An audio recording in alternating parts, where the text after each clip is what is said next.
Walang sino mang buntis sa malaya magsisilang ng anak. Kung namatay ang anak ko dahil sa kahiyupan ng tatay mo, marapat lamang na maging miserable ang bawat ina dito sa mundo. Alam mo, dapat magpasalamat ka pa nga eh, dahil hanggang ngayon ay buhay ka pa. Nagsinungaling kayo sa akin. Niloko niyo ako. Masama kayo dahil marami kayong pinatay na inosente. Pinaniwala mo ako sa mga kasinungalingan mo. Wala kang utang na loob. Parehong-pareho lang kayo ng tatay mo. Na pagkatapos kong mahalin, iniwan ako. Tandaan mo, ang halimaw na nasa harap mo ngayon, ang halimaw na to ang bumuhay sa'yo. Sana nun palang pala'y pinatay na kita. Pagsisisihan mo to. Magsisisi ka! Ilayo mo sa akin yan. Wag! Tama na! Juancho! Anak, tulungan mo ako! Saan ka man magtago, hinding-hindi ka na mabubuhay pa dahil wala ng lunas at kargado ng dasal ang aking mga armas. Patawarin ka nawa sa mga kasalanan mo, ngunit kung pagsasarhan ka ng langit, natitiyak kung pagbabayaran mo sa impyerno ang bawat buhay na kinitil mo. Walang hanggang pasakit na parang pinapatay ka ng paulit-ulit. Taon 2003. Samar.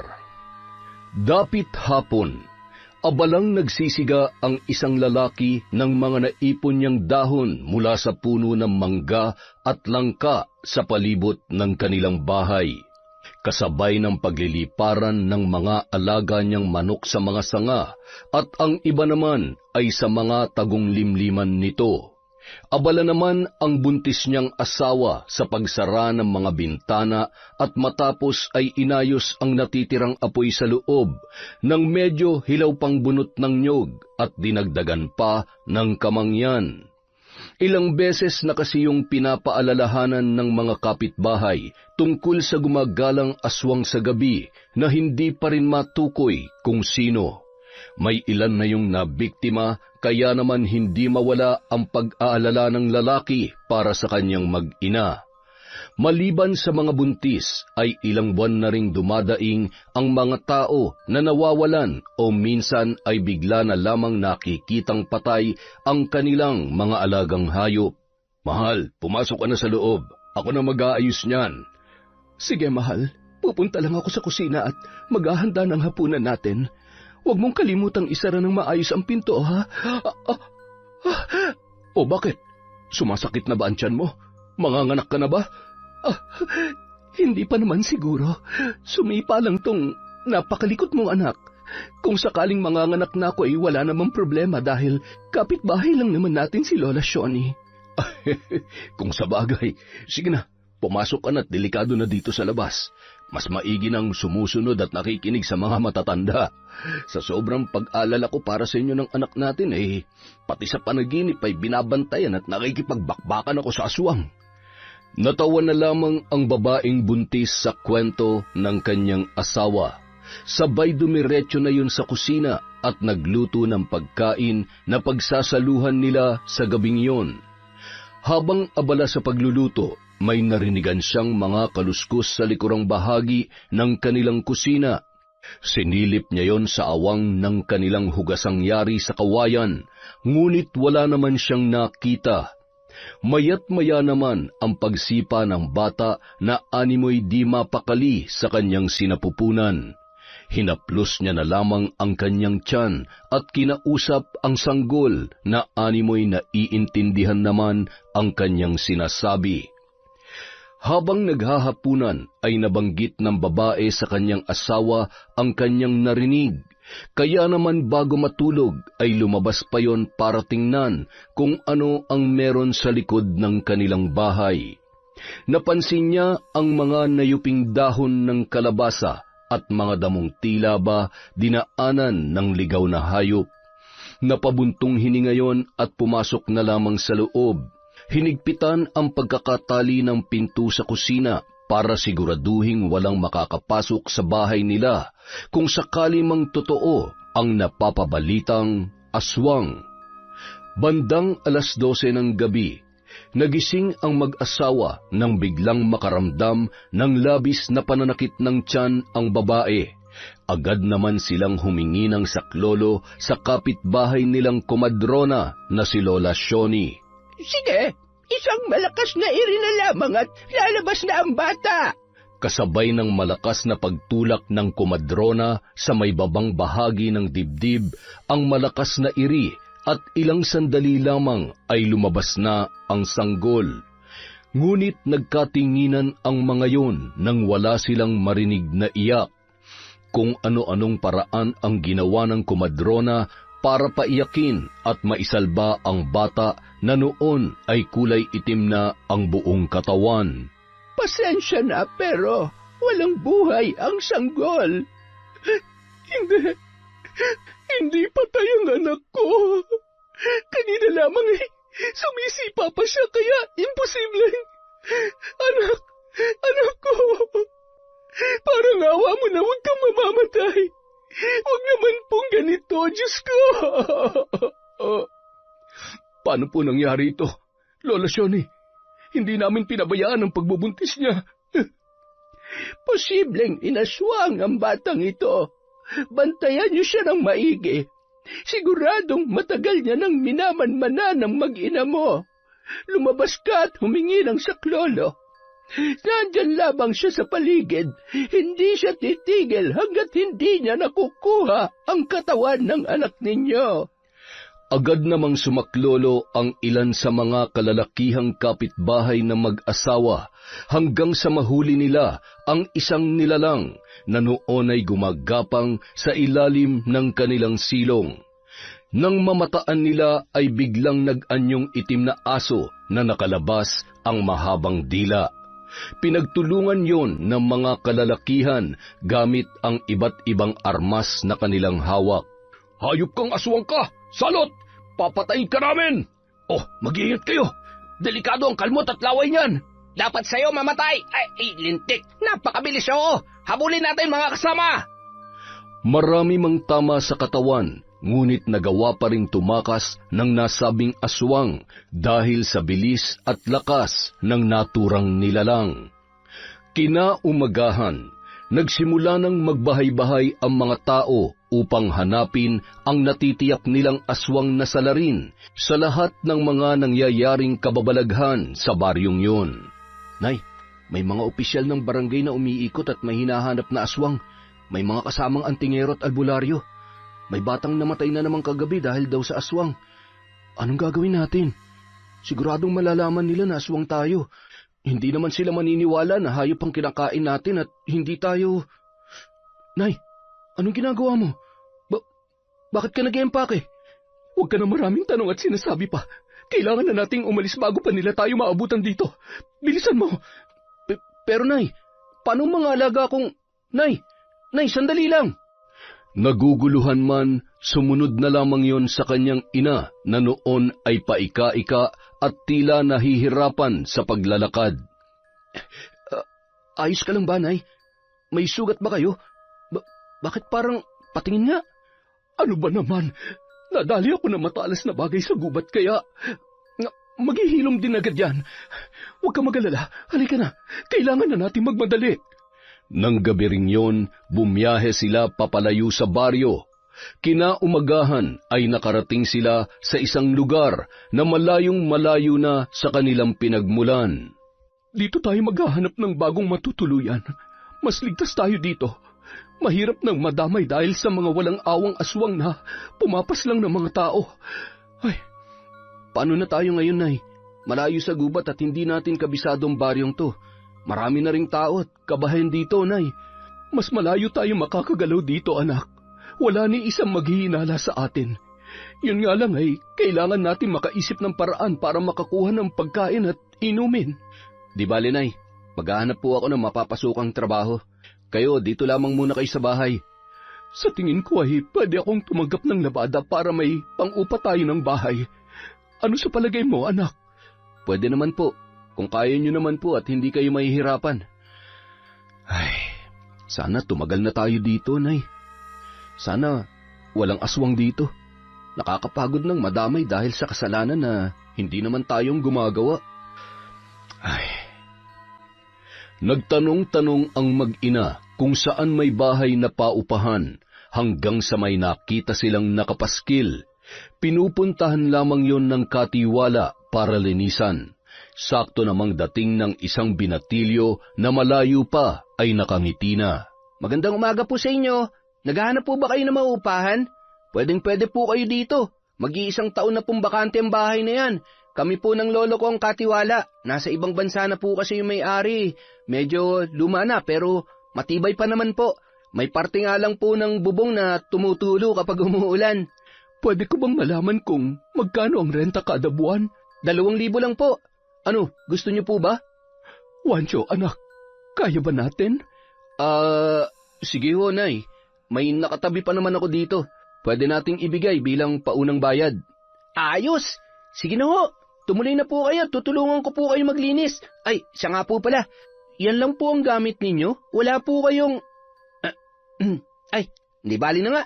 Pwede nyo pong gamitin yung mga naiwang gamit dyan. Salamat sa'yo. Kiko po ang pangalan ko. Kiko, ako si Nora at ang anak ko naman si Wancho. Sige ho. Kayo na hong bahalang mag-ayos dito sa loob ng bahay. Eto po ang susi. Ako na po magwawalis sa labas. Konti lang naman ang linisin dito. Wancho, tulungan mo na lamang siya magwalis sa labas at napakarami pa namang nalaglag na mga dahon ng puno. Patuloy sa pakikipagkwentuhan ang binatilyong si Kiko. Sa noon ay seryoso sa pagwawalis na si Wancho. Ay, pambihirang mga dahon to. Mukhang hindi tayo matatapos nito. Pagkawalis mo may malalaglag naman na bago. Ay, siya nga pala, Wancho. Saan kayo nanggaling? Tsaka, bakit napili niyong dito manirahan sa lugar namin? Naghahanap kasi ako ng bagong trabaho. Napeste kasi yung mga pananim ko sa bukid, kaya... Trabaho? Teka, sakto! Pwede ka dun sa pinapasukan ko, sa meat shop ni Lola Linda. Naghahanap siya ng kasamahan namin. Simpleng trabaho lang yun. Tutulong sa pagkatay, pagtadtad, at tagakilo ng karne. Kaya siguro dito kami dinala ng mga paa namin ni nanay dahil maliban sa bahay, ikaw din ang magiging susi para makahanap ako ng trabaho. Ngayon pa lang nagpapasalamat na ako, Kokiks. Naku, walang anuman yun. Masaya ako na makatulong sa inyo ng nanay mo. Bago umalis si Kiko, iniabot ng mag-ina ang paunang bayad sa bahay. Natuwa naman ang mag-ina sa kabaitang ipinakita ng binatilyo. Bandang 5:00 ng hapon, naglalakad-lakad si Wancho para maghanap ng mabibilhan ng pagkain. Mula sa di kalayuan ay sakto namang nakakita siya ng talipapa na malapit lamang sa kanilang inuupahan. Bumili siya ng laman at baga ng baboy. Kusa namang nagbigay ng dugo ang nagbabantay doon sa pag-aakalang dinuguan ang iluluto ng binata. Ayan, dinamihan ko na. Mas masarap ang dinuguan kapag maraming dugo. Ilamas mo yan sa nyog at pigaan mo ng kalamansi para hindi malansa. Dami ng dayo sa lugar namin Ikaw, ngayon lang kita nakitang bumili dito. Oho, maraming salamat po dito. Walang anuman, Pogi. Balik ka ulit bukas, ha? Araw-araw may bagong katay. Nakangiting tumango at tumalikod rin agad ang binata. Nagkatinginan pa ang ilang mga dalaga na nag-uumpukan sa isang kanto na animoy humanga sa pagiging magandang lalaki ni Wancho. Pasimple na lamang ngumiti ang binata sa mga yon at nagpatuloy sa paglalakad. Pagdating sa bahay, naabutan niya ang kanyang ina na nagsasara ng mga bintana. Pagkatapos ay masaya nilang pinagsaluhan ang mga binili ni Wancho. Hindi pa man natatapos sa masarap nilang pagkain, ay bigla na lamang may tumatawag sa pangalan ni Wancho at kumatok ng 3 beses. Nagmamadaling inayos ng binata ang sarili at lumabas. Hindi naman magkanda-ugaga si Aling Nora kung saan ilalagay ang mga karne na nakalapag sa mesa. Nang lumingon siya, nakita niya ang isang timba na walang laman at nagmamadaling sinilid yun doon. O Kiko, ikaw pala. Anong sa atin? Galing ako kina Lola Linda. Sinabihan ko siya na kailangan mo ng trabaho. Mag-umpisa ka na raw bukas. Hinay-hinay lang kasi. Mukhang sarap na sarap ka dyan sa chicharon na kinakain mo, ha. Pwede bang Tumakbo na yon papunta sa kusina, kaya natataranta namang sumunod si Juancho. Sakto namang katatapos lamang magpunas ng mesa ni Aling Nora at hawak ang kulay itim na basahang lumang damit na ipinampupunas niya. Itinago niya yon sa kanyang likod. Agad na kumuha ng baso si Kiko at binuksan ang gripo, sabay uminom ng tubig.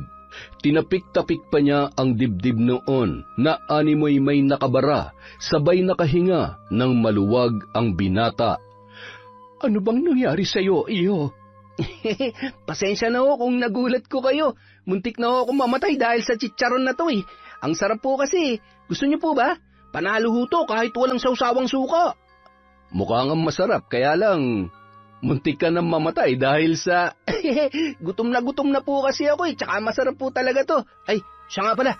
Bukas dadaanan kita dito. 3:00 na madaling araw ha. Kaya ba? Sige, wala namang problema. Ang importante, may trabaho na ako kaagad. Dahil kapag nagkataon, palalayasin mo kami dito ni nanay dahil wala na kaming pangrenta. Sige, uuwi na ako at siguradong hinahanap na po ako ni Lolo. Aling Nora, pasensya na po ulit ha. Nako, wala yon. Salamat sa tulong mo kay Juancho. Inihatid nila sa may pintuan si Kiko at tinatanaw pang naglalakad papalayo ang binata.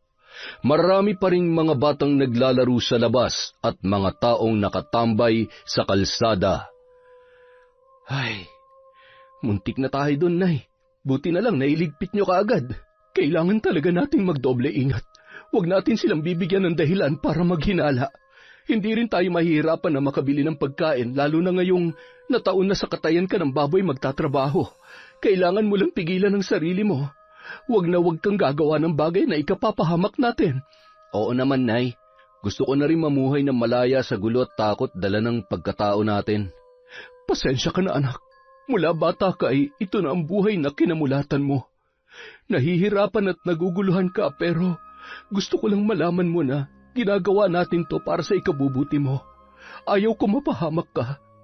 Hindi ko kaya. Kinabukasan, bago pa man mag-3:00 ay gising na si Juancho. Nagulat siya nang pagbangon niya ay nasa kusina na ang kanyang ina. Ang aga niyo naman hong gumising, Nay. Lumabas po ba kayo kagabi? Hindi, anak. Naninibago lang yata ako. Hindi man lamang ako abutin ng antok. Inihanda ko na ang mga damit mo. Doon sa may upuan. Kapag nakaluwag-luwag, bumili ka na lamang ng ilang pares at kakaunti lamang ang nadala ko dahil sa pagmamadali. Ayos lang po yan. Basta ho may magagamit ako. Isa pa, masipag naman ho kayong maglaba. Maya-maya maglalakad-lakad ako. Magtatanong ako kung may gusto magpalaba o baka naman may kakilala si Kiko. Sige ho, babanggitin ko po sa kanya. Hindi nagtagal, dumating na si Kiko at nagmadali na silang umalis.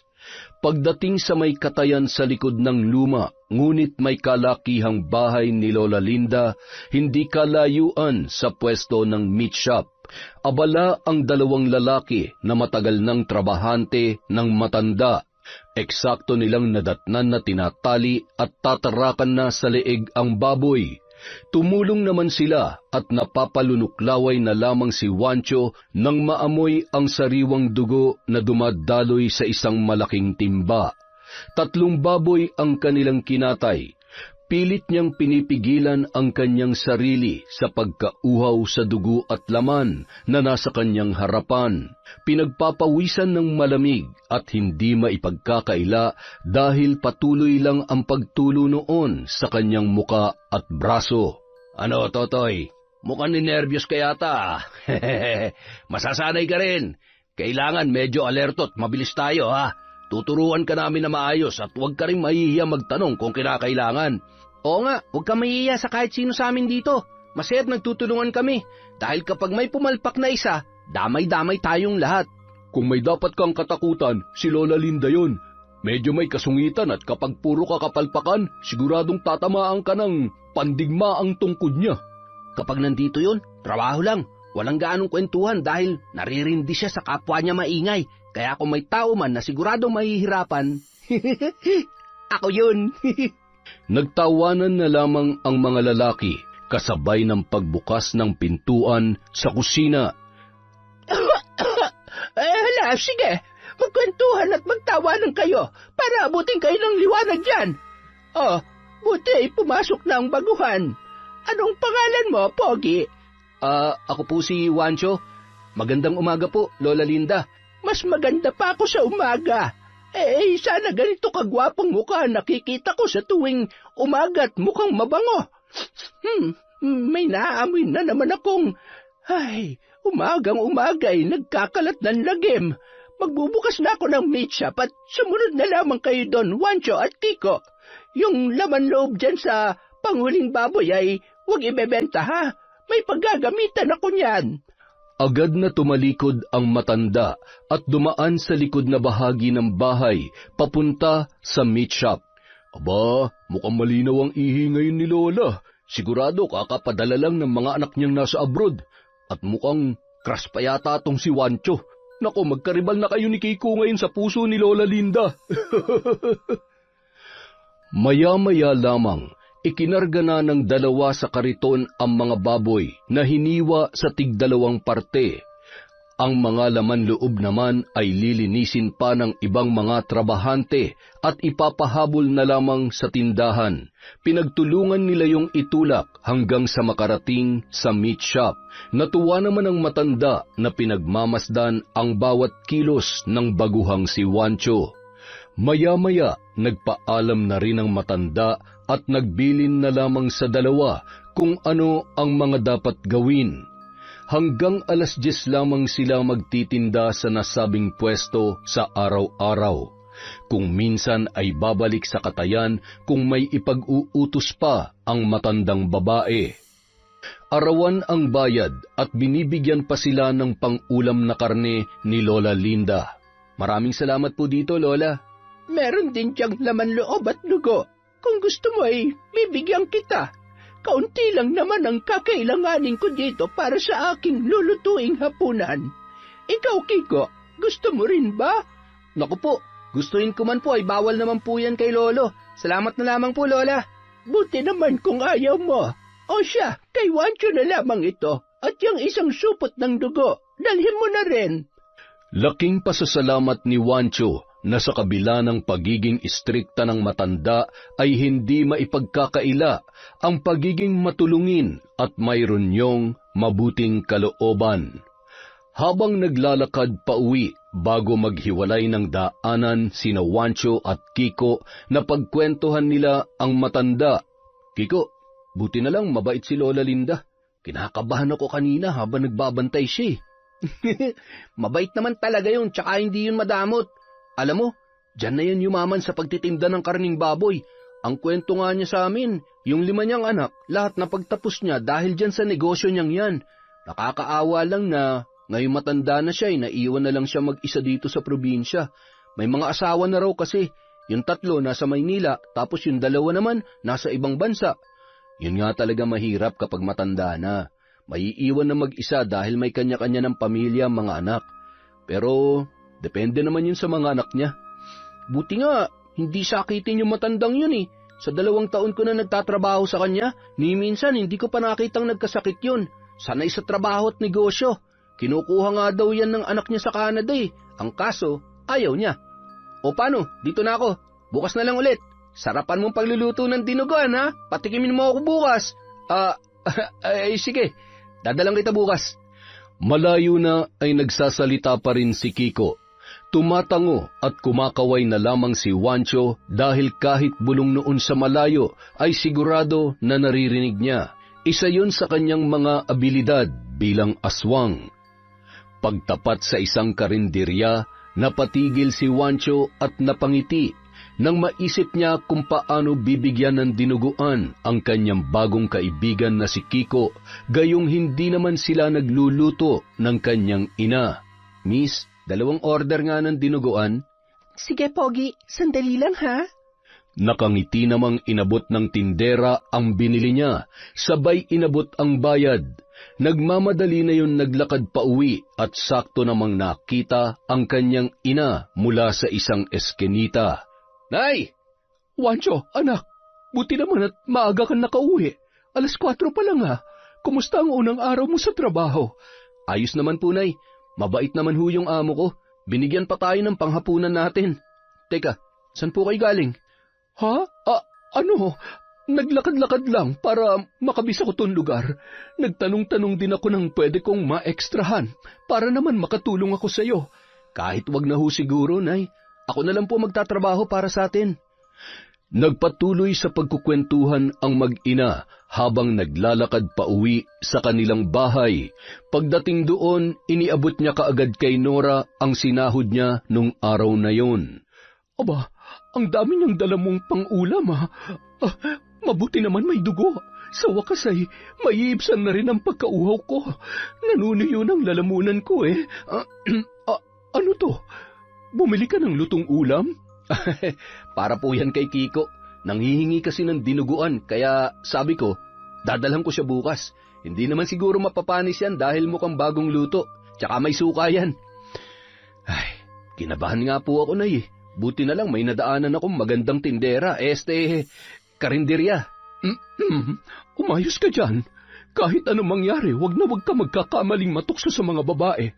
Kapag nagkataon ay matutulad ka sa tatay mo. Baka mamaya, iwan mo rin ako o mapahamak ka lamang. Wala nang iba pang mas magmamahal sa'yo kundi si nanay. Nay naman, masyado niyong siniseryoso. Nagbibiro lang po ako. Ay, mabuti pa kumain na tayo. Medyo marami to kaya magpapakabusog tayo ngayong gabi. Kinaumagahan, masayang-masaya naman si Kiko nang iabot sa kanya ang dinuguan na isinalin sa isang may katamtamang kulay puting sisidlan. Agad niya yung tinikman. Ang sarap pa. Pareho ng timpla dun sa karinderya na kinakainan ko minsan. Ang sarap pala magluto si Aling Nora. Hindi na umimik pa si Wancho at ngumiti na lamang. Natawa siya sa kanyang loob nang ipamigay pa ni Kiko sa iba nilang kasamahan ang dinuguan na yon. Makalipas ang 1 buwan, unti-unti nang nasasanay ang mag-ina sa bagong lugar at bagong buhay nila sa baryong yon. Bagamat marami ng tao at makabago na ang teknolohiya, marami na rin pinagkakaabalahan ang mga tao. Wala ni isa man lang na maririnig na usapan tungkol sa mga kakaibang nilalang. Isang gabi, umuwi si Wancho na wala doon ang kanyang ina. Batid niyang umextra yun ng trabaho kaya gagabihin ng pag-uwi. Magpapaalam pa naman sana siya dahil niyayaya siya ni Kiko sa isang handaan malapit sa kanilang pinagtatrabahuhan. Hindi siya makatanggi sa binata lalo na at kailangan niyang makisama sa iba. Ano? Tara na! Ayos ang forma, poging-pogi. Sigurado pag-aagawan ka ron ng mga chicks na alam mo na. Ha? Wag na lang kaya akong sumama. Baka kasi magalit si nanay at hanapin ako pag-uwi. Hindi ko naabutan sa bahay. Baka mag-alala yun kapag... Ay, hindi ka na bata, pre. Tara na. Paminsan-minsan, kailangan rin mag-happy-happy. Ihatid na lang kita mamaya at tutulungan magpaliwanag sa nanay mo. Wala nang nagawa pa si Wancho para tumanggi sa kanyang kaibigan. Yun ang unang pagkakataon na makikisalamuha siya sa maraming tao.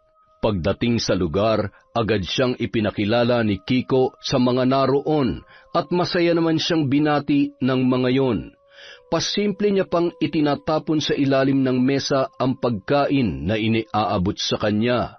Buti na lamang may isang babae na lumapit at nakipagkwentuhan na animoy interesadong-interesado sa binata. Muli namang binalikan ni Kiko ang kaibigan nang makita na nilapitan yon ni Rita. Pre, naubos mo na ba yung pagkain mo? Kiko naman, dun ka nga. Alam mo kahit hindi na kumain tong kaibigan mo, mabubusog na siya sa kagandahan ko. Di ba, Wancho? Napaka-pogi naman talaga nito. Lagot ka sa akin mamaya, iuwi kita sa bahay. Rita, huwag mong pakikialaman yung kaibigan ko ha. Mabait yan, tsaka hindi pa nagkaka-girlfriend. Ito naman, wala naman ako masamang balak dito sa kaibigan mo. Mabait kaya ako. Hoy, Wancho huwag ka nagpapapaniwala dyan sa kaibigan mong bansot. Bansot ka dyan. Pangiti-ngiti na lamang si Wancho habang nag-aasaran ang dalawa, hanggang sa napilitan na lamang si Kiko na iwanan sa babae ang kaibigan at patuloy siyang nakipag-inuman. Sa kalagitnaan ng kanilang pag-uusap ni Rita, naisipan nung kumuha ng inumin. Hindi natanggihan ng binata ang pangungulit ng babae, hanggang sa hindi niya na namalayan na tuluyan na siyang tinamaan ng kalasingan. Mukhang nakakarami na ako. Dinadaya mo yata ako Hoy, hindi Sige na, ubusin na natin to. Konti na lang naman. Sunod-sunod na nilagok ni Wancho ang inumin na nasa kanyang baso, at tila wala na sa sariling ibinuhos ang natitirang laman ng bote at ininom din yun. Tuwang-tuwa naman ang babae na noon ay lasing na rin. Habang nagkakasiyahan ang dalawa, nakasubsob na si Kiko sa kabilang upuan. Mabilis din kasing malasing ang binata, lalo na kapag pagod. Patuloy na nagkakasiyahan ang mga naroon hanggang sa sumenya si Rita sa mga ito na uuwi na. Nakaakbay naman si Wancho sa balikat ng babae na noon ay tuluyan na ring nawala sa sarili dahil sa sobrang kalasingan. Dinala ni Rita ang binata sa kanyang bahay. Walang kaalam-alam si Wancho na pagsasamantalahan ni Rita ang kanyang kalasingan sa kung anuman na binabalak nito. Madaling araw na nang magising si Wancho katabi ang babae. Pareho silang walang saplot na nasa loob ng iisang kumot. Hindi niya malaman kung ano ang kanyang gagawin nung mga oras na yun. Lagot, anong ginawa ko? Anong oras na kaya? Kailangan ko nang umuwi. Siguradong hinahanap na ako ni nanay. Paglabas niya ng bahay, nakita niyang nakatayo mula sa di kalayuan ang kanyang ina. Nilingon niya pa ang bahay kung saan tiyak niyang naroon pa si Kiko dahil naaamoy niya pa ang kanyang kaibigan. Mas minabuti niya na lamang nalapitan ang noon ay tumalikod niya ng ina. Nay, sandali po! Hindi ka talaga nakikinig sa akin. Gusto mo ba talaga mapahamak? Bakit ba napakatigas ng ulo mo? Hawak ni Wancho ang kanyang muka at hindi na lamang umimik pa. Ramdam niya ang lakas ng sampal ni Aling Nora at yun ang unang pagkakataon na nakita niyang nagalit ng sobra ang kanyang ina. Naiintindihan niya naman kung saan nagmumula ang galit na yun. Lalo na't sa kabila ng galit ay nababasa niya ang pag-aalala sa mukha nito. Samantala, mabigat man ang katawan ay pinilit pa rin niyang pumasok sa trabaho. Nay, papasok na po ako. Tiningnan lamang siya ng masama ni Aling Nora. Napabuntong hininga, sabay tumalikod na lamang ang binata. Ay, wala ka rin pinagkaiba sa tatay mo. Nakakalimot kapag nasa harapan na ng babae. Muling nanumbalik ang masalimuot na pinagdaanan ni Nora sa piling ng yumaong ama ni Wancho dahil sa pangyayaring yun. Samantala, halos magkasunuran namang dumating sa trabaho sina Wancho at Kiko. Anong oras ka nakauwi kagabi? Nalasing ako. Paggising ko, wala na akong kasama dun. Pambihira, hindi mo man lang ako ginising. Maaga pa.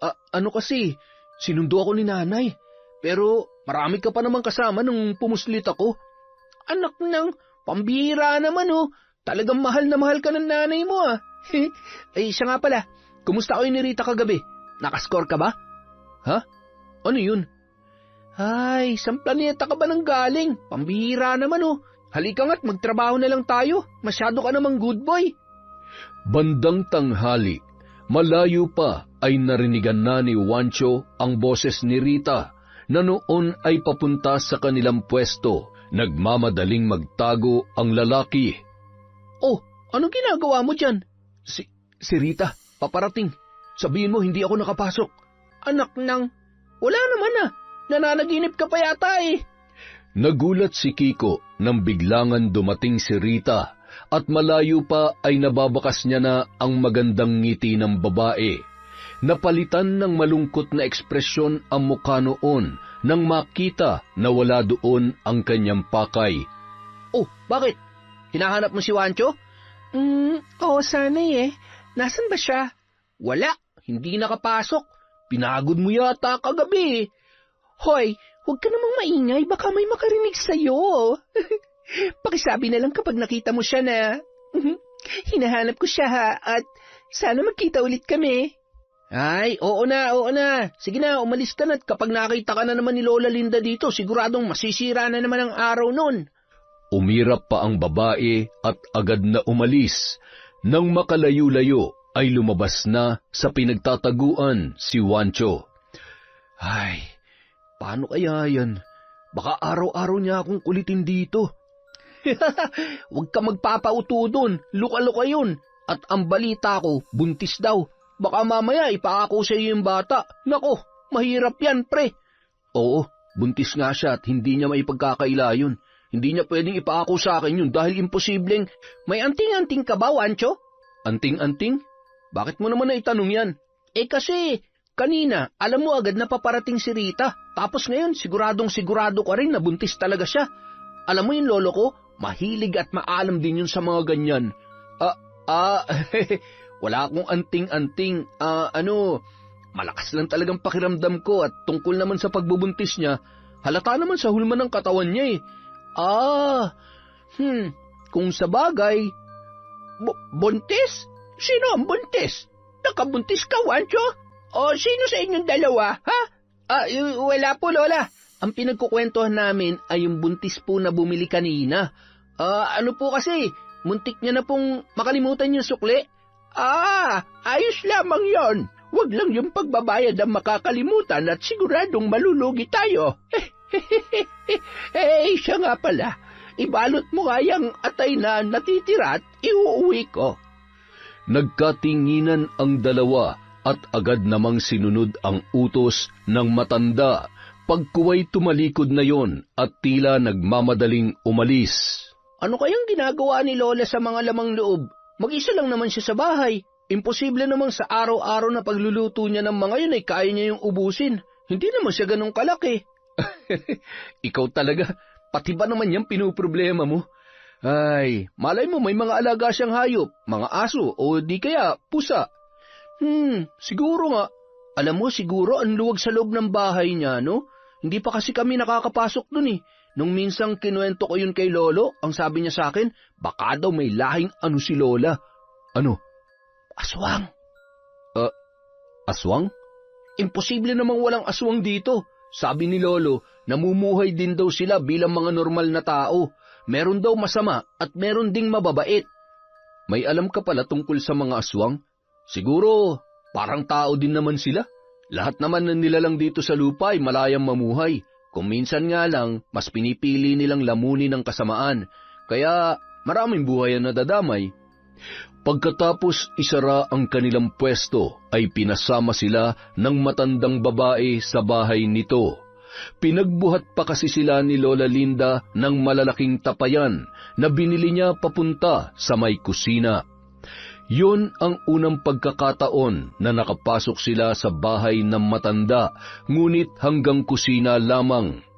Palingon-lingon, sabay napapasinghot si Wancho sa kakaibang amoy na nanunuot sa kanyang ilong. Matapos nilang ilagay ang tapayan sa tapat ng isang malaking pinto sa may kusina, iniabot ni Lola Linda ang sahod nila. Pagkatapos noon ay pinauwi na rin sila ng matandang babae.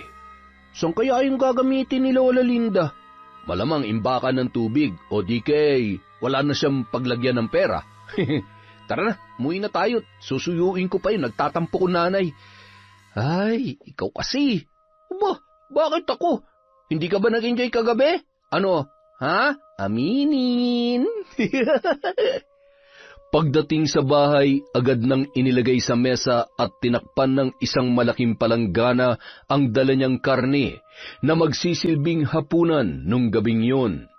1 o 2 beses lamang siya nagdadala ng laman loob at dugo. Kung minsan naman Bumibili na lamang sila sa iba para hindi sila mahalata. Dahil nasa sentro sila, marami namang bilihan doon.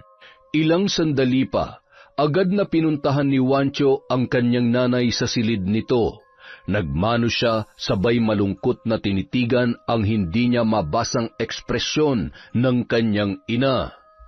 "Galit pa rin kayo sa akin, Nay. Pasensya na ho, hindi na po mauulit."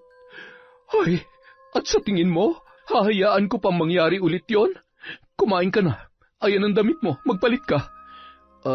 Hindi niyo po ba ako sasabayang maghapunan? Ay, wala pa akong ganang kumain. Tirahan mo na lamang ako kung gusto mo. Matulog ka na pagkatapos mong kumain at hindi ka nalalabas kung sakaling mangyayain ka ni Kiko. Nay, huwag niyo hong pagagalitan si Kiko, ha? Wala naman po siyang kasalanan dun sa nangyari. Bakit ko naman siya pagagalitan? Hindi naman niya hawak ang isip mo. May sarili kang pag-iisip at desisyon. Ano mang resulta ng ginagawa mo ay bunga ng iyong desisyon. Ay, sige na. Isara mo ang pinto at matutulog na rin muna ako.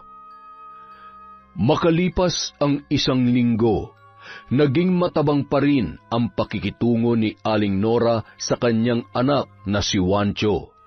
Iniintindi na lamang yon ng binata, lalo na at may kasalanan naman talaga siya. Isang umaga, naisipang daanan ni Kiko sa bahay si Juancho para sabay na lamang silang pumasok. Hindi na siya makapaghintay pa na ikwento sa kanyang kaibigan ang tungkol sa nangyari sa kanilang kapitbahay. Grabe, nakakatakot. Kasi wala man na nakakaalam kung sino may gawa nun dun sa babae. Maraming sugat sa katawan na hindi matukoy kung kalmot ba yun o saksak. Malalim kasi. Tapos yun tiyan talagang nakakalat at wala na yung sanggol. Hindi malaman kung anong may gawa nun. Pero sabi ni Lolo, aswang lang naman na may kakayahang gumawa nun. Aswang? Kung sakali mang totoo yan, ibig sabihin may aswang sa baryong ito. Ngayon lang ba nangyari na may naging biktima dito sa lugar ninyo? Oo, kaya nga yung iba hindi naman naniniwala na may aswang dito eh. Ang sabi, baka yung adik na dating asawa ng babae ang may gawa. Napaka walang puso naman nun. Ay, mahirap kasi wala namang nakakita sa nangyari. Bigla tuloy ako natakot. Mahirap na, baka sa susunod na mga araw, wala nang piliin yun.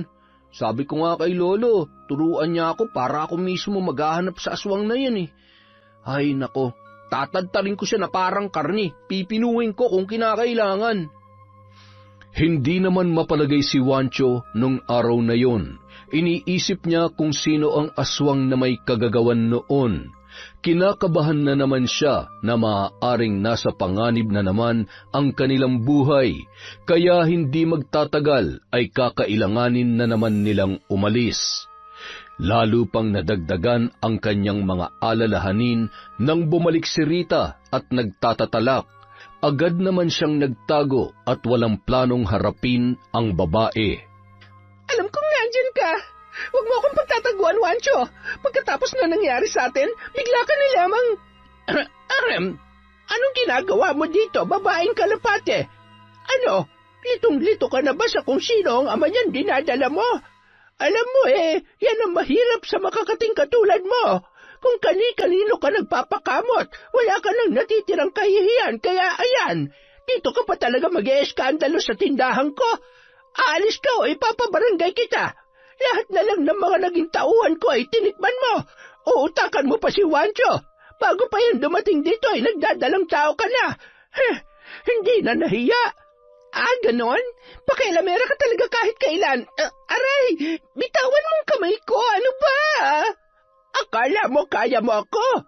Baka pagsisihan mo sa oras na dumampi sa balat kong kahit dulo ng daliri mo.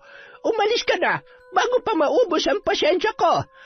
Patakbong umalis ang babae na animoy takot na takot sa tingin at mga binitawang salita ng matanda. Samantala, nung mga oras na yon, mula sa di kalayuan, nakatanaw naman si Aling Nora sa mga nangyayari. Ilang araw niya nang binabantayan ang bawat kilos ng anak na si Juancho at ang mga tao na nakakasalamuhan nito. Huwag ka na magtago dyan, Juancho. Sa susunod, pumili ka naman na matinong babae. Hindi yung, ay, ewan. Sige na, ayusin nyo ng trabaho nyo dyan. Dalhin nyo na lang ang benta ngayong araw sa bahay at linisan nyo muna na maayos dyan bago kayo magsara mamaya. Sige po, Lola Linda. Kami na po ang bahala dito. Matapos ang kanilang trabaho ay agad na ring umuwi ang magkaibigan. Nakangiti naman si Aling Nora nang matanawan ang kanyang anak. Natitiyak niyang laman loob at dugo ang bitbit noon. Hindi ka nagalit, Nay? Akin na ang bitbit mo para makakain na tayo at makapagpahinga ka na. Pasensya ka na, anak. Alam mo namang nag-aalala lamang ako para sa iyo. Gumaan na ang pakiramdam ng binata nung gabing yon. Matagal niyang hinintay na manumbalik ang mga ngiti sa muka ng kanyang ina. Bago matulog, lumabas yon sa may kusina. Bilog na bilog ang buwan. Naalala niya na kung nasa liblib na lugar lamang sila ay malaya silang makakapagpalit anyo at makakapaghanap ng sariwang pagkain sa gubat. Mula nang sila'y lumipat sa bagong tirahan, kapag kabilugan ng buwan ay nilalabanan niya ang kanyang sarili sa puwersa na mahirap pigilan. Ramdam niya ang init ng kanyang katawan habang tinitingala ang liwanag ng buwan. Kapansin-pansin ang paghaba ng kanyang mga kuko sa kamay at paa. Butil-butil na pawis ang noon ay tumutulo sa kanyang buong katawan. Hindi niya maiwasang umalulong kasabay ng mga aso sa ilang mga kabahayan. Nung mga oras na yon, isang malaking itim na aso ang lumundag sa isang bintana. Ilang minuto pa ang lumipas pagpasok ni Juancho sa loob ng bahay ay ngumiti pa siya na tumingin sa pintuan ng kwarto ng kanyang ina bago pumasok sa kanyang silid at natulog na. Matapos magpalit ng damit, agad naman nang nakatulog ang binata. Samantala, hindi mapakali si Rita sa kanyang higaan. Kahit anong paypay niya ay tila ba hindi man lamang naiibsan ang init na kanyang nararamdaman nung mga sandaling yon. Ay, ano ba naman yan? Gabi na nga ako naligo pero bakit napaka-alinsangan? Nakailang palit na ako ng damit Kainis! Napatigil yon sa pagdaing nang marinig niya ang kalampag sa kanyang bintana at tila ba mga kalmot sa dingding ng kanyang bahay, nayari sa tabla at matitibay na kahoy. Sino yan? May tao ba dyan? Pwede ba kung nandyan ka para manakot? Pwes, hindi ako natatakot sa'yo. Kung talaga matapang ka, doon ka kumatok sa pinto. Pagbubuksan kita. Ilang segundo lamang, 3 malalakas na pagkatok ang kanyang narinig. Sinindihan niya ang kandila sa may sala dahil naputulan na naman siya ng kuryente. Wala kasi siyang pambayad. Hindi pa rin kasi siya binibigyan ng sustento ng totoong ama ng batang nasa kanyang sinapupunan. Agad naman niyang binuksan ang pintuan. Sa halip na tao ay isang malaking aso ang bumungad sa kanya. Agad siyang sinunggaban ng nilalang na yon. Unang sinakmal ang kanyang leeg, dahilan para hindi makahingi ng tulong ang babaeng buntis na nasa 3 buwan pa lamang ang tiyan. Ilang sandali pa, bumalik sa normal na anyo ang aswang at nakangising hinahawakan ang tiyan ng babae. Nagngilid ang luha ni Rita habang inaaninag ang muka ng isang babae hanggang sa unti-unti na yung nalagutan ng hininga. Inilabas ng babae ang kanyang dila at nagmistula yung matalas na bagay na bumaon sa puson ni Rita at nilantakan ang maliit na nahuhulma pa lamang na bata sa kanyang sinapupunan. Hindi pa yun nakuntento. Gamit ang kanyang kuko ay hiniwa niya ng tuluyan ang tiyan at doon ay walang pakundangan niyang nilantakan ang laman loob ng naturang babae. Muli yung nagpalit anyo bilang isang napakalaking aso. Hinila ang katawan ng babae gamit ang kanyang mga matitibay na pangil papalabas sa loob ng bahay noon. 3:30 ng madaling araw, pasipul-sipul na dumaan sa tapat ng bahay si Kiko, papasok sa kanilang trabaho. Napatigil siya nang maaninagan ang tila ba nakahandusay sa tapat ng bahay ni Rita. Dala ng kuryosidad, lumapit siya at nang maaninagan kung sino ang taong yon, ilang segundo pa ang kanyang hinintay para tuluyang makalabas ang boses sa kanyang bibig. Tulong! Tulong! Agad naman naglabasan at nakiusisa ang mga tao na hindi rin makapaniwala sa sinapit ni Rita. Pangalawa na ito. Buntis ang tinitira ng nilalang na nasa likod ng mga nangyayaring ito. Ay, Diyos ko po, hindi ito normal na paraan ng pagpatay. Wala nang natitirang takot sa Diyos at di man lamang naawa sa biktima. Kahit naman ganyan si Rita ay hindi naman yata makatarungan na mamatay siya sa ganyang paraan. Eh, kawawa naman. Mukhang tama nga si Lolo. Aswang nga may gawa nito. May mga aswang na rin sa baryo natin. Dapat tumalaman ni Lolo. Kailangan mahuli ang mga aswang dahil kapag nagkataon, marami pa mabibiktima at mamamatay. Nagkakagulo at nag-uumpukan ang mga tao na may iba't ibang haka-haka sa nangyari. Napakunot noon naman si Wancho nang matanawan ang kaguluhan at nang maaninagan ni Kiko ang kaibigan ay agad yung tumakbo papalapit. Wancho, patay na si Rita. Pinatay siya ng halos magkapareho ng paraan ng pagpatay sa buntis noong nakaraan. Ha? Ano? Sino may gawa nun? May nakakita ba? Alam mo, malakas ang hinala ko na tama si Lolo na may aswang nga dito. Pero kung sino, yun ang hindi ko rin alam. Siguro, asawa ng mga nakakarelasyon niya o baka may kaaway siyang... Sandali, hindi ba kahapon nag-away si Lola at si Rita? Hindi kaya... Si Lola Linda? Ay, imposible naman yun. Walang imposible, Wancho. Magaling magtago ng pagkatao mga ganyang uri ng nilalang. Mapagpanggap at alam nila kung paano linlangin sa katotohanan ng mga tao. Pero masyadong mabait si Lola Linda. Sa tingin ko, hindi niya magagawa ang iniisip mo. Yun na nga eh. Alam mo, maraming tao na binubulag tayo sa pansamantalang kabutihan para makapaghasik ng kasamaan. Kaya sa ngayon, kailangan natin malaman ang totoo. Kailangan kong tulong ni Lolo at sana tulungan mo rin ako na hanapin ang aswang na pumapatay ng mga buntis dito sa baryo. Ano, Wancho? Ay, sige, tutulungan kita. Sa ngayon, pumasok na tayo sa trabaho. Magmadali na tayo at siguradong iinit ang ulo ni Lola Linda kapag naunang gumising yun sa atin. Halika na, bilis. Tumakbo na tayo. Hindi batid ni Kiko ang pagkabahala ng kaibigan. Hindi mawala sa kanya na paghinalaan din si Lola Linda, lalo na't ramdam niya ang galit ng matanda sa babae. Anong klaseng aswang kaya siya? Hindi namin siya kauri. Pero alam ko na may itinatago rin siyang sekreto. Pero kung siya nga may kagagawan nito, siguradong may malalim siyang dahilan. Hindi lang dahil sa nagkasagutan sila kahapon. Ay... Iba ang tingin ng magkaibigan sa noon ay matamlay na si Lola Linda. Noon lamang nakita ni Kiko sa ganoong sitwasyon ang matanda. Nababakas nila sa mukha nito ang lungkot at hindi rin yun masyadong umiimik. Maaga rin silang pinagsara nung araw na yun. Pagsapit ng hapon, pag-uwi ni Wancho ay agad niyang ikinwento sa kanyang ina ang nangyari. Tingnan mo nga naman, kahit gaano pa kabait ang matanda, ay napupuno rin. Sa tingin ko ay tama ka, anak. Mag-isa lamang siya sa buhay, at sabi mo ay hindi rin siya basta-basta nagpapapasok sa kanyang bahay. Posibleng may malaking kasalanan ng babaeng yun sa amo ninyo.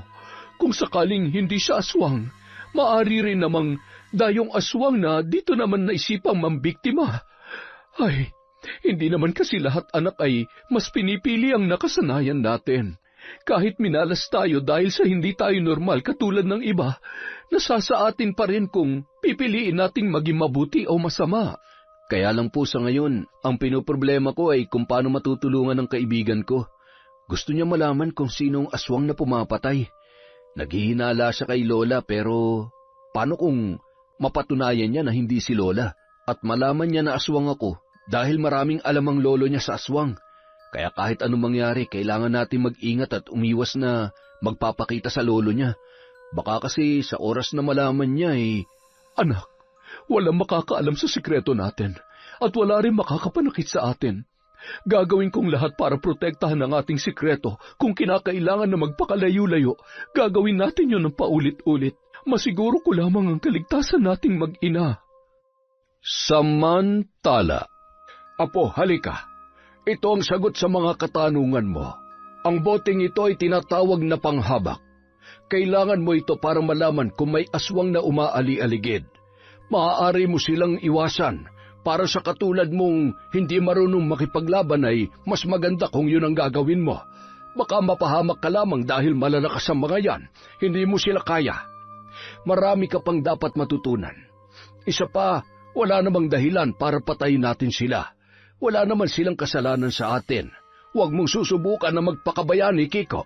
Dahil kapag napuruhan ka, tatamaan ka pa sa akin. Paano naman po yung mga susunod na biktima? Mas maawa ka sa sarili mo. Akala mo naman kaya mong patayin ang mga yan na parang lamok lamang. Huwag matigas ang ulo, Kiko. Ay. Samantala, dahil sa kagustuhan ni Wanchong sagutin ang kanyang haka-haka ay naglakad-lakad siya ng gabing yun habang nababatid niya na mahimbing nang natutulog ang kanyang ina. Sa labas ng bahay ng matanda ay nakikiramdam at nagmamanman ang lalaki. Pumunta siya sa may gawing likod. Nakahanap siya ng pagkakataon na mag-anyong pusa at lumusot sa isang butas papasok sa kusina. Nadatnan niya ang matanda na may bitbit na timba at may hawak na susi. Sa loob ng kwarto, nakita niya ang mga naglalakihang tapayan. Mga alaga ko, alam kong nagugutom na kayo. May dala akong pagkain, kaya lumabas na kayo riyan. Lumundag ang tatlong nilalang mula sa tapayan. Kakaiba ang mga itsura noon kesa sa karaniwang aso at kambing, ngunit may pagkakahawig ang mga yon.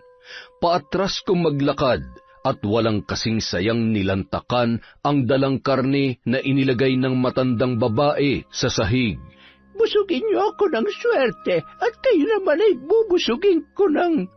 Napatigil ang tatlong sigbin nang maramdaman ang presensya ni Wancho na nagmamasid bilang isang malaking itim na pusa. Lumabas ang mga yon sa kanilang silid na animoy naislantakan ang pusa na noon ay namumula ang mga mata.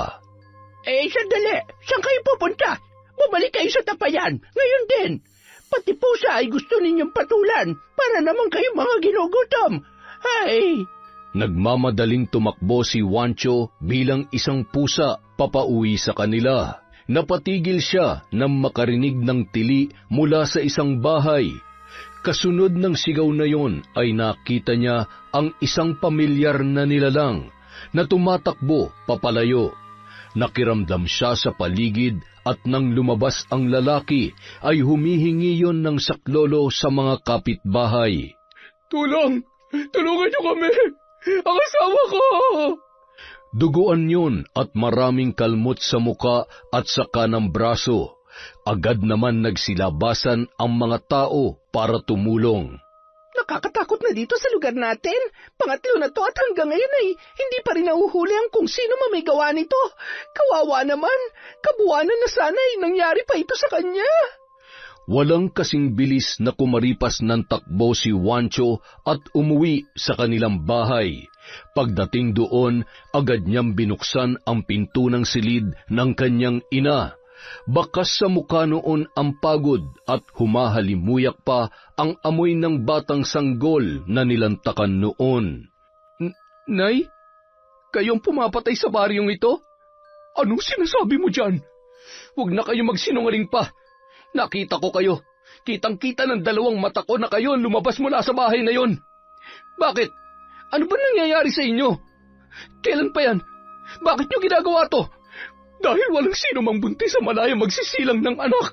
Kung namatay ang anak ko dahil sa kahiyupan ng tatay mo, marapat lamang na maging miserable ang bawat ina dito sa mundo. Ikaw, dapat magpasalamat ka pa nga eh. Dahil hanggang ngayon buhay ka pa. Pinalaki kita at inalagaan na parang tunay kong anak. Habang ang nanay at tatay mo hanggang sa ngayon ay nangungulila pa rin sa'yo. At habang buhay silang mangungulila at masasaktan dahil sa pagkawala mo. Siguro nga, hindi ka na nila hinahanap dahil natitiyak kong ang alam nila, matagal na kitang kinain. Hindi mo ko... Paano mo nagawa sa akin to? Sino mga magulang ko? Sino? Maraming taon na ang nakalipas mula nang malaman ng ama ni Juancho ang totoong pagkatao ni Nora. At sa takot na siya mismo ang maging biktima, ay walang paalam siyang umalis at nagpasyang tuluyan ng iwanan ang babae. Lingid sa kaalaman ng lalaki na nagdadalang tao si Nora noong panahon na yun, nagulat na lamang siya nang mabasa ang iniwang sulat ng lalaki. Sa sama ng loob ay nakunan ang babae. Yun ang naging dahilan kung bakit inilaan niya ang panahon niya para muling hanapin ang lalaking nag-iwan sa kanya sa loob ng 3 taon, hanggang sa matagpuan niya yon na may bago ng kinakasama. Wala siyang mapaglagyan ng sakit at galit nang makitang masayang-masaya ang ama ni Juancho sa piling ng bagong babae na napili nitong makasama, at higit sa lahat ay nagdadalang tao na rin yun. Isang araw matapos ipanganak ay sinugod niya ang mag-asawa sa bahay at kinuha ang inosenteng sanggol. Wala man lamang nagawa ang mga yon para ipagtanggol ang kanilang sarili at iligtas ang anak nila sa aswang na si Nora. Patuloy sa paghagulhol si Juancho at masayang-masaya naman si Nora na inaalala kung paano niya nakuha ang batang kinilala siya bilang isang tunay na ina. Ano ba? Tumigil ka na sa kakaiyak. Ayaw mong tumigil, ha? Sige, total gutom na gutom naman na ako. Mas mabuti pang kainin na kita. Dahil ipinagkait sa akin ng mga magulang mo ang pangarap kong pamilya ngayon. Hindi rin sila magiging masaya. Dahil papatayin din kita. Ano ba? Anong tinitingin-tingin mo, ha? Huwag mo akong ngingitian ng ganyan dahil kahit katiting na awa, hindi ko dapat maramdaman sa'yo. Wala ka rin karapatang mabuhay sa mundo. Napahagulhol na lamang si Nora nung mga sandaling yun. Hindi ako dapat kamuhian, kundi ang mga magulang mo. Dahil silang dahilan kung bakit ako nagkakaganito.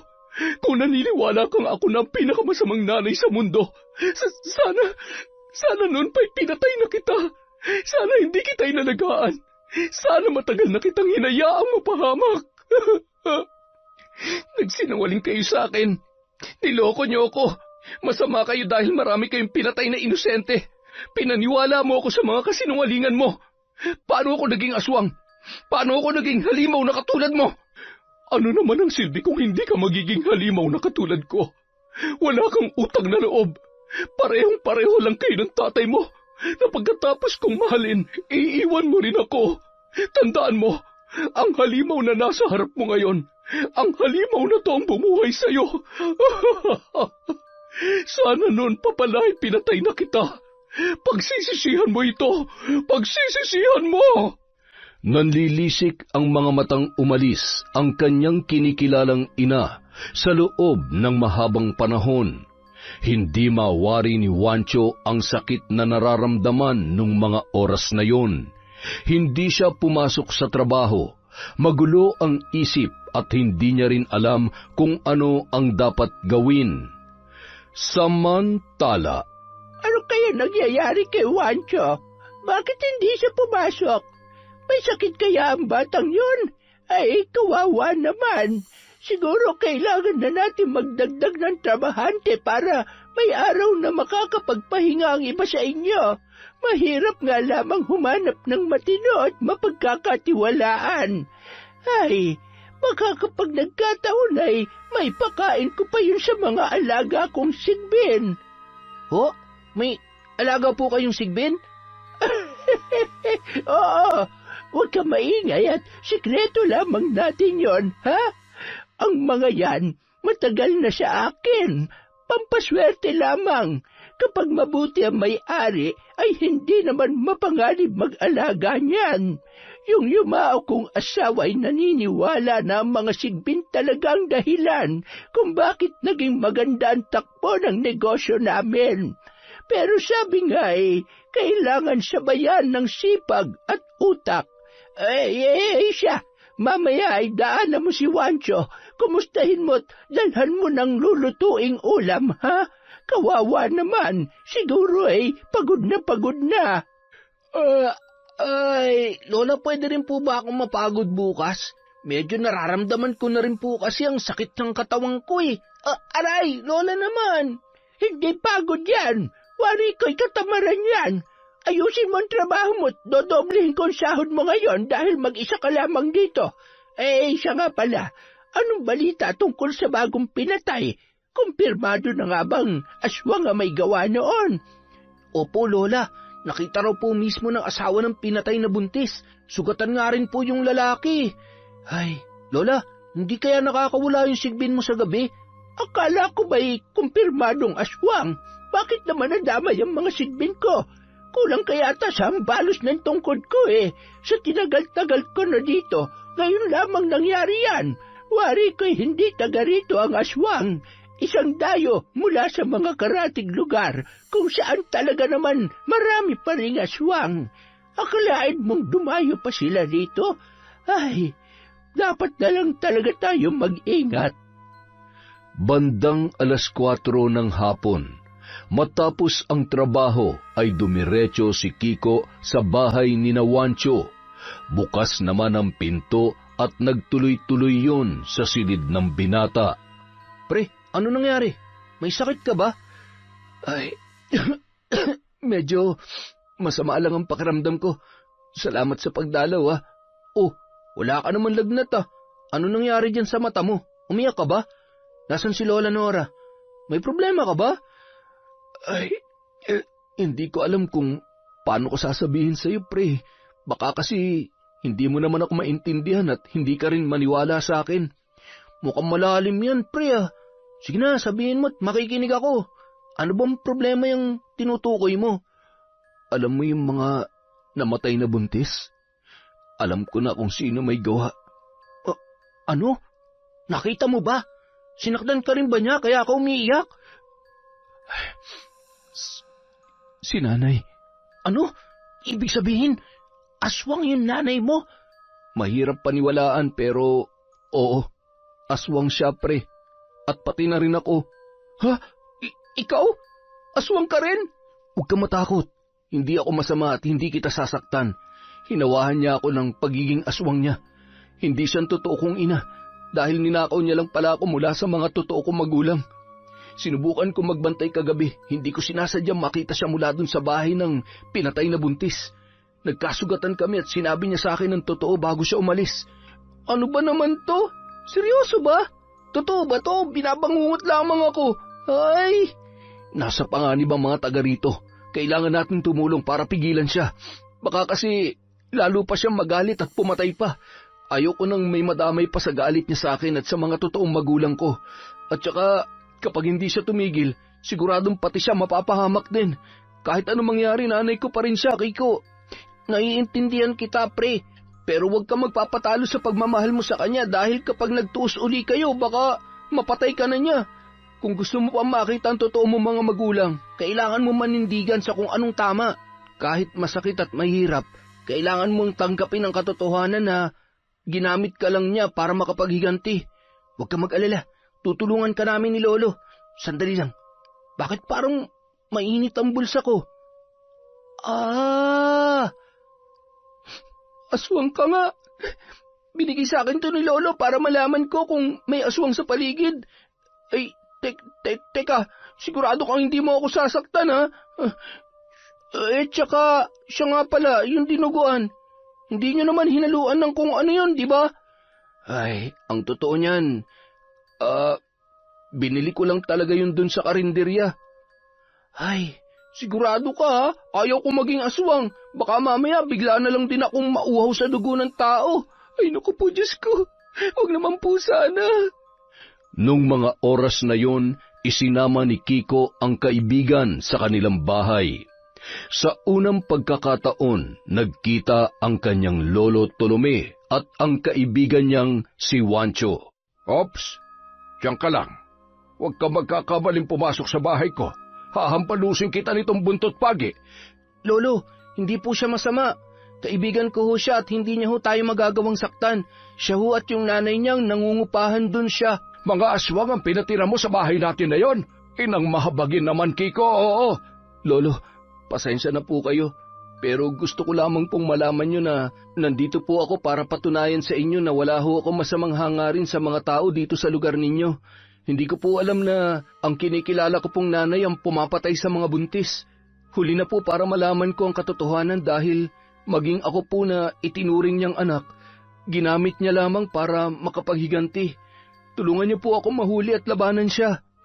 Sa tagal na panahon ko nang tinalikuran ang pagtugi sa mga aswang, hindi ko maipapangako mapagtatagumpayan natin ang gusto mong mangyari. Pero, sige, magtulungan tayo para wala ng buhay ang mawala pa. Panahon na para gamiting muli ang aking anting-anting at kaalaman para sa ikatatahimik ng mga taong nakatira sa lugar na ito. Inilabas ng matandang lalaki ang matagal niya ng itinatagong mga armas na pamatay ng aswang. Iniabot niya ang punyal sa kanyang apo at isang itak na kulay tanso. Nakipag-ugnayan sila sa opisyal ng barangay sa planong pagdakip sa aswang na si Lola Nora at paalalahanan ang bawat kabahayan na magdoble ingat. 12:00 ng gabi, patuloy sa paglalakad ang tatlo nang biglang may humarang sa kanila na isang malaking itim na aso. Agad yun nagpalit anyo at walang kasing lakas na tumawa na animoy hindi man lamang natatakot sa mga armas na bitbit ng mga taong nasa kanyang harapan. Talaga namang naghanap ka pa ng mga kakampi. Para ano? Para patayin ako? Yun ba, Wancho? Hindi mo man labang ba inisip kung anong pwede mangyari sa kanila? Ano kaya kung lapain ko na ang bawat parte nitong kaibigan mong... Bitawan mo ako! Hindi mo sa akin makukuha ang punyal na ito! Hindi pala, ha? Ano, lalapit kayo o ako mismo magtatarak ng punyal na ito sa hambog na lalaking ito? Nay, tama na. Bitiwan mong kaibigan ko. Gusto niyong gumanti sa mga magulang ko? Sige, patayin niyo ako. Ako ang saktan niyo at mangako ka sa akin na hindi ka na mananakit ng mga inosenteng tao. At sino ka para utusan ako, ha? Wala akong pakialam sa kanila.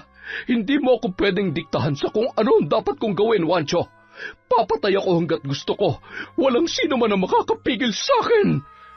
Matapang ka masyado, ha?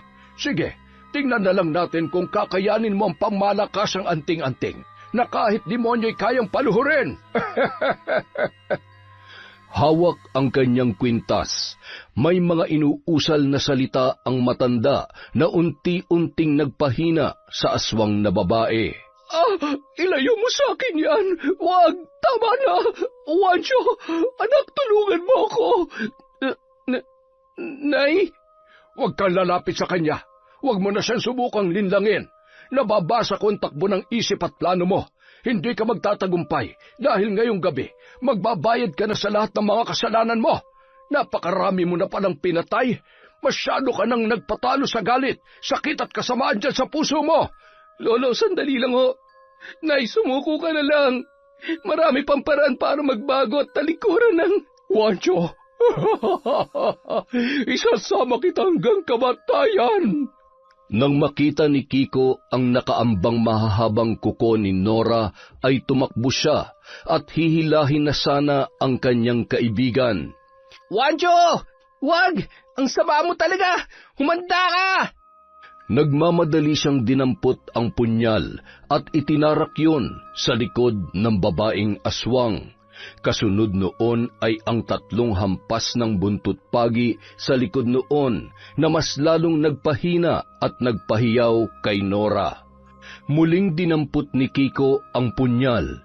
Gigilitan niya na sana ng leeg ang babae nang mabilisan niyong nagpalit anyo at kumaripas ng takbo. Saan ka man magtago, hinding-hindi ka na mabubuhay pa. dahil wala ng lunas at kargado ng dasal ang aking mga armas. Patawarin ka nawa sa mga kasalanan mo. Ngunit kung pagsasarhan ka ng langit, natitiyak kung pagbabayaran mo sa impyerno ang bawat buhay na kinitil mo. Walang hanggang pasakit na parang pinapatay ka ng paulit-ulit. Nakarating yon sa paanan ng isang bundok, malapit sa isang malalim na ilog. Ramdam na ramdam niya ang bilis ng panghihina habang gumagapang sa mabatong bahagi. Unti-unting sumasagi sa isip niya ang masasayang sandali na kasama ang nag-iisang lalaki na minahal niya sa kanyang buhay. Tumatak sa kanyang isipan na dahil sa pagmamahal na yon ay tuluyan na siyang nabulag sa kasamaan. Ngunit sa huling sandali ng kanyang buhay, napagtanto niya na si Juancho, ang batang pinagkaitan niya ng masaya at malayang buhay kasama ang mga totoong magulang nito, ang nagpatunay sa kanya ng totoong pagmamahal. Patawarin mo ko, Diyos ko. Sana'y bigyan niyo ng pagkakataon na mabuhay si Juancho. Mahal ko siya. Minahal ko siya sa kabila ng lahat. Patawarin mo ko, anak. Sana'y mailigtas ka pa nila. Dumanak ang dugo sa batuhan. Kasabay ng pagkalagot ng kanyang hininga ay ang malakas na buhos ng ulan. Unti-unting tumaas ang tubig hanggang sa matangay ang katawan ng babae. Pinagtulong-tulungan naman ng mga kalalakihan na buhatin ang katawan ni Juancho papunta sa bahay ng maglolo. Juancho, lumaban ka. Hindi ka pa pwedeng mamatay. Marami pa tayong baboy na kakatayin, uy. Hanapin pa nga natin yung nanay at tatay mo, eh. Mahanap natin sila, kaya lumaban ka. Tumabi ka nga, Kiko. Hindi pa yan mamamatay. Lumayo-layo ka't ayaw ko nang nagagamot ako ng natataranta. Hinubad ng matanda ang isa sa kanyang mga kwintas at isinuot yon sa binatilyo. Ilang sandali lamang nagkamalay na si Juancho. Si nanay. Magpalakas ka muna. Kailangan mo rin tanggapin na nakatakdang mangyari ang mga bagay na ito para malaman mo ang kwento sa likod ng pagkatao mo. Maaaring mahirap dahil minahal mo siya at kinalala bilang tunay mong ina. Ngunit sa kabilang banda, wala nang mas masaya pa kung makakasama mo ang totoo mong mga magulang na matagal nang nangungulila sa'yo. Pre, napulot ko ang kwintas na ito. Sa tingin ko, isa to sa makakatulong sa atin para mahanap sila. Kung ang babaeng ito ang nanay mo, yung katabi niya, yun ang tatay mo. Marahang pinagmasdan ni Juancho ang kwintas na may hugis puso at sa loob noon ay mayroong 2 larawan.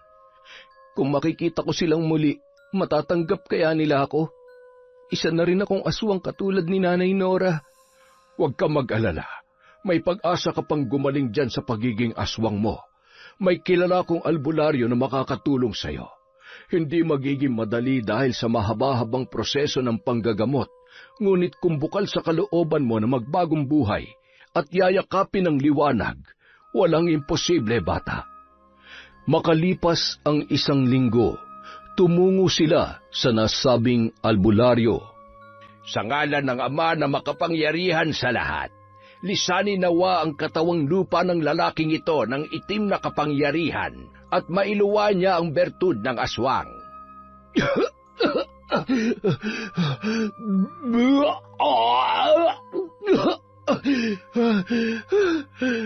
Kailangan nating sunugin ang batong ito. Malaya ka na, iho. Isa ka na ulit normal na tao. Tinapik ng albularyo ang likod ni Juancho na animoy humanga sa ipinakitang tapang ng binata. Masayang masaya ako at unti-unti na nating nagagawa ang ating mga plano. Hindi ko alam kung paano magpapasalamat sa inyo ni Lolo. Ang dami niyo nang naitulong sa akin. Maraming salamat talaga, Kiko. Huwag mong isipin yun. Magkaibigan tayo. At ang tunay na magkaibigan, nagtutulungan ng walang hinihinging kapalit. Magpahinga ka muna at malayo-layo pang biyahe natin pa uwi. Siguradong nag-aalala na sa atin si Lolo. Makalipas ang 6 na buwan, sa wakas ay natagpuan na nila ang lugar kung saan naninirahan ang kanyang mga magulang. Magandang araw po. Ako po si Kiko at siya naman po si Wancho. May kilala po ba kayong Nora? Ito po yung kwintas niya at... Bakit kilala niyo si Nora? Alam niyo ba kung nasan siya? Bakit nasa inyong kwintas na ito? Ako ang batang pinalaki niya. Bago siya nawala ay tsaka ko lamang po nalaman na hindi po pala siyang totoo kong magulang. Wala nang salita pang lumabas sa bibig ni Ricardo. Napahagulhol na lamang yun at tinawag ang kanyang asawa at mga anak na noon ay nasa kusina. Umiiyak sa tuwa ang mag-asawa na hindi makapaniwala na sa loob ng mahabang panahon, sa wakas ay ang mismong anak pa nila ang nakatagpo sa kanila. Masayang-masaya naman ang dalawang kapatid niyang babae na sa wakas ay makakasama na nila ang kanilang panganay na kapatid. Ipinagpatuloy naman ni Wancho at Kiko ang pagtatrabaho kay Lola Linda. Ay, buti na lamang at naisipan niyo pang bumalik dito, mga damuho kayo. Nakakaubos ng pasensya yung mga pansamantala kong pinalit sa inyo. Kung hindi lang ako nakapagpigil ay talaga namang pinakain ko na sila sa mga sigbin ko. Ay nako, siya, sige na. Kayo nang bahala dito at magpapakulay muna ako ng buhok. Namuti ng lahat, kakahintay ko sa pagbabalik ninyo. Lola, parang masayang-masaya kayo ngayon ah. Siyempre, bukod sa nandito na ang dalawa kong poging tindero ay papauwi rin ang mga anak ko sa susunod na linggo. Alam nyo na minsan lamang kami magkita-kita at matagal ko nang pinagdarasal ito. Naging masaya naman sila para sa matandang amo. Ramdam nila ang pangungulila noon sa kanyang mga anak. Samantala, umuwi naman si Wancho sa kanyang pamilya 2 beses sa isang buwan. Sa kagustuhan ni Lolo Tolome na ituring na rin siyang apo, ay doon na siya pinatira ng matanda sa bahay ng maglolo. Nagsasama-sama at nagtuturingan bilang isang tunay na pamilya. Walang mapaglagyan ng tuwa at saya si Wancho sa kabila ng mga pinagdaanan niya. Sa bandang huli ay natatamasa niya ang simple ngunit mapayapang buhay. Gaano man kapait ang kanyang nakaraan ay nagpapasalamat pa rin siya sa itinuring niyang inang aswang. Yon! Maraming salamat po sa walang sawang pagsuporta sa kwentong Enteng. Dahil dyan, meron po ulit tayong shout out. Simulan po natin kay Mel Santarita. Hi po kay Faye Yuson, kay Leian Lumentigar, kay Gian Lumentigar from Chabi, Liego. Hi po kay Gina Fajardolihat. Hi kay Jennifer Mauricio, kay Lucille de Lima, kay Jesus Alegre. Hello po kay Teresa Barcelona. Shout out kay Noraline Olitsub, kay Angeline Ignacio, kay Carlo Casapaw. Hello po kay Romeo A. Marcelino at Arian Gay Leonora. Hi po kay Chef Abel Sheria Ada Matawaran from Justina Benliro. Hi po kay Mercedita Balana Reyes. Shout out po kay Jessica Rojas, kay Tita Serrano, kay Teresita Perjes. Hi kay Connie Cacalda, kay Sally Roldan, kay Veronica Tana, kay Chat Advincula, kay Kimusi Girl Asbiron. Hi kay Jonah Angelica. Hello po kay Jennifer Sacris, kay Mamiliana Nalugon. Shout out kay Rosalie Estose, kay Chodolfo Velasco, kay Digna BL. Hi kay Chris Alcantara, kay Chona Baynosa, kay Gabi ng Lagim. Hello po kay Rowena Enriquez. Shout out kay Larry Gumangan from UAE, kay Giselle Colamar, kay Beth Mercado. Hi kay Tita Tessie, kay Maricar Dayag, kay Irish Caballes, kay Ryan De Los Santos. Hello po kay PTK Rose Amar. Hi kay Leonardo Agbayani Jr., kay Denzel Inderes, kay Ashley Domingo. Shout out kay Delia Hoxing, Alfreda Alano, sa mga nakikinig sa Town Square, sa Daan Bantayan at kay Jenaline Rodrigo. Hi po kay Shobe TV. Hi kay Gay Somodio, kay Cheryl Olpus, kay Lilia Bautista. Hi kay Marites at Benson Sumanting. Hello po kay Endring Montuerto, kay Venus Ravas, kay Sakinia TV. Hello po kay Zairab Sharif. Hi po sa Tidoy family from Alma Tidoy, kay Mavis Tempest. Hello po kay Salvi Isubol, kay Edita Ganigan, kay Imelda Cervantes. Shout out kay Evelyn Reyes sa Galedo family from Rai, Active Worms, Marilina Cervantes. I Love Traveled, kay Jubongs at Amihan Kabodbod. Hi kay May Mags, kay Dores Orpeza, Antonio Orpeza, kay Johan at kay Joseph, kay Ray, Billy, Jenny May at Lucy Buendia, kay Rani Viray. Hello po kay Jaya, Genevieve, Bernadette, Marjorie at Aljon from General Trias Cavite. From Jessie Pangadiin, hello po kay Emelita, kay Chrisgel Mamado, kay Asodisen Serila, kay Adi Larico. Hi sa De Vera family, kay Mr. and Mrs. Chalet at Junior from LV De Vera. Hi kay Amiyong, kay Cataleja Soto, sa Gonzales of Calibo Aklan from Celia Gonzales, kay Hana Maylin Sesgundo. Hello po kay Mariam Duca. Hi kay Gina De Gracia, kay Myra Bantayan, kay Vanieza Samson, kay Ces Ann Danau family at Gideo Danau from Lin Bakay, kay Josie Aniban, kay Jessame Liawas, kay Desiree De Los Santos, Virginia Pontillas, Sonia Sebrero from Diana Barrera, kay Elaine Quemada, kay Florence Gervasio, kay Messiah Hud Masukat, kay Alma Naong, kay Blue 90, kay Kay Alcazaren, kay Donna Barcoma, Marites Villanueva, Earhart The Great Vlog, kay Myra Bantayan, kay Gemstone Claro, kay Elaine Cadiente. Hi kay Monica Nieves, kay Gemma De Ocampo, at M. Rose Strong OFW. Maraming salamat po sa walang sawang pagsuporta sa Kwentong Enteng.